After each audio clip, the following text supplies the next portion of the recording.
Bonjour tout le monde. Je vous emmène dans une parcelle de Grand Cru sur la colline des Cortons en Bourgogne et on va voir le travail du sol fait au cheval. Vous allez voir le butage, les opérations de butage. Bon, le débutage aura lieu plus tard dans la saison. En l'occurrence, là, c'est une première étape sur le travail du sol en hiver. Sachant que la majorité des travaux du sol ne se font pas bien évidemment au cheval, mais au tracteur. Et certains domaines ont le privilège de pouvoir faire un travail plus précis, plus fin, mais qui est aussi plus coûteux pour les parcelles un peu plus prestigieuses comme les premiers crus ou les grands crus. Si vous aimez mes vidéos, ben, n'hésitez pas à les partager, à les liker. Et puis pour les personnes qui ne connaissent pas le travail viticole, vous pouvez aller télécharger l'e-book gratuit sur le site de Culture Wine TV pour comprendre le travail des vignerons au fil des saisons.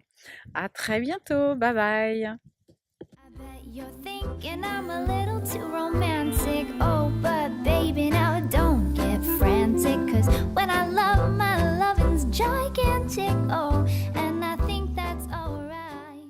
On peut vraiment voir le travail qui a été fait ce matin. Là, vous voyez la différence entre un sol qui a été qui a été travaillé il y a déjà quelques jours, hein, où on voit qu'il a plu et on a eu un petit peu de ruissellement.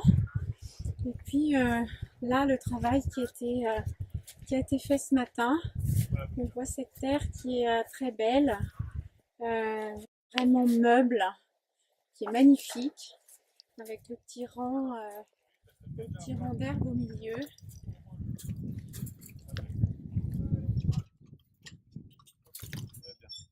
Allez, you. Je filme, hein, François. Salut. Salut. Ça va? Ça va?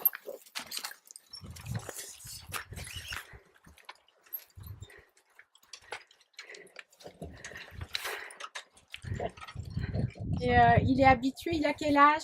Lui, il a 15 ans Ah oui. et il est totalement habitué au travail. On l'a eu quand il avait 7 ans, on l'a eu déjà dressé. C'est Ouais. lui qui nous a appris le travail. Ouais. Ouais, c'est mon prof. Et il est toujours fiable de comportement, il a jamais des jours où il est un peu énervé. Si, comme nous en fait. Pareil. Ouais. On Lui, n'est jamais énervé. il est encore plus énervé quand nous on est énervé. Ouais. Mais c'est normal en fait. De toute façon, il faut toujours garder son calme avec les animaux. Exactement. Mm, Ouais. mm. Ouais. Déjà, ils aiment travailler, ils viennent nous voir. Ouais. On leur court jamais après dans le pré. Hein. Ouais. Ah oui. Jamais, on les a jamais forcés à sortir du pré. Ouais. Peut-être un ou deux coups au printemps quand il fait très chaud et qu'ils ont fait une grosse journée la veille, ils ont du mal à venir nous voir, mais sinon ils viennent. Ouais. Alors d'accord, ils viennent pour la bouffe, mais ils ont déjà de la bouffe dans le pré, ils pourraient ne pas venir. Hein. Ouais. Moi, je connais des chevaux qui veulent pas venir. Eux, on a de la chance, hein, on a toujours tombé sur des bons numéros, hein, mais ils aiment bien venir travailler. Ouais. Et quand ils sont bien entraînés, on peut travailler 6 heures en faisant une pause d'une demi-heure, 3/4 d'heure au milieu. Ou bien 5 heures de suite en faisant une petite pause de 5-10 minutes par-ci par-là. Voilà, et puis sinon des parcelles un peu plus difficiles où on a besoin d'un travail un peu intense, on peut faire 2 heures à fond. Puis après il se repose jusqu'au lendemain. Ça dépend un peu comment on le sent, ça dépend de la température, de la dureté du sol, tout ça quoi. Est-ce que tu peux expliquer un petit peu, François, Oui. en tout cas l'équipement, ce qu'il faut, enfin l'arnachement, on va dire plutôt du cheval pour le faire travailler comme dans la configuration là aujourd'hui. Bah aujourd'hui en fait t'as l'arnachement et puis t'as la charrue qui est derrière. L'arnachement c'est toujours le même pour labourer dans les vignes. T'as un collier, des guides et puis un harnais. Ouais.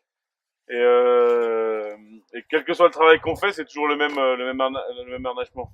Et puis derrière, selon les saisons et selon le travail qu'on fait, on a plusieurs charrues. On a celle-ci qui sert que à buter. Et celle-là qu'on peut transformer, mettre des griffes dessus, des intercepts. Et puis on a des décavaillonneuses. Donc on a 3-4 charrues différentes qu'on peut mettre derrière le cheval dans la saison. Bon, en hiver, on bute. Ouais. Puis au printemps, on viendra décavaillonner. Il va. Donc on enlèvera la butte qu'il y a là. Ouais. On va venir avec une un versoir inversé qui va venir entre les pieds. Ouais. Et puis tout ce que tu as là, ça va être mis là au milieu.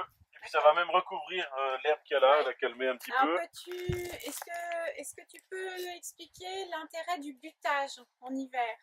Bah, Par rapport, ouais, ce que ça apporte à la vigne?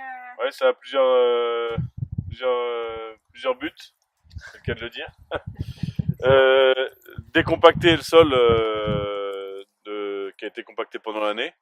Même si c'est labouré à cheval, ça se compacte avec énormément avec la pluie, avec les vendangeurs qui piétinent dans le rang. Après les vendanges, c'est souvent assez tassé quand même. Donc on décompacte. Et donc en décompactant on aère. Et puis avoir un sol aéré, c'est un sol beaucoup plus vivant, il y a plus de micro-organismes. Et l'herbe va pousser plus facilement. Alors c'est un peu paradoxal parce qu'on veut moins d'herbe, mais on la fait pousser plus facilement. En fait, nous on détruit toujours l'herbe, on court après, mais le but c'est d'en avoir, puis de l'enlever, d'en avoir, puis de l'enlever. Voilà, donc plus on a un sol aéré, plus l'herbe va pousser facilement. Et on aura plein de variétés de plantes différentes. Alors là, sur la vidéo, c'est pas forcément le cas dans la Clos du Roi, c'est des sols très pauvres, donc il n'y a pas beaucoup d'herbe, tu vois. Mais... Alors là, en fait, c'est l'herbe, c'est toute l'herbe qui a poussé entre la vendange et maintenant. Oui, même depuis le mois de juillet même. La dernière fois qu'on a labouré là, c'est le 15 juillet. Ah oui. Ouais, à peu Donc là, près. les sols n'ont pas été touchés depuis. Non. Depuis Et c'est un enherbement naturel. Hein. On plante rien. Ouais. Même il y a beaucoup d'intérêt à planter des plantes qui pourraient apporter de l'azote, de la structure au sol.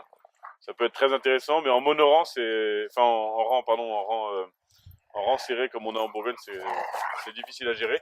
Et en plus, moi je préfère avoir les herbes qui poussent naturellement dans le coin. Voilà. Thinking I'm a little too romantic. Oh,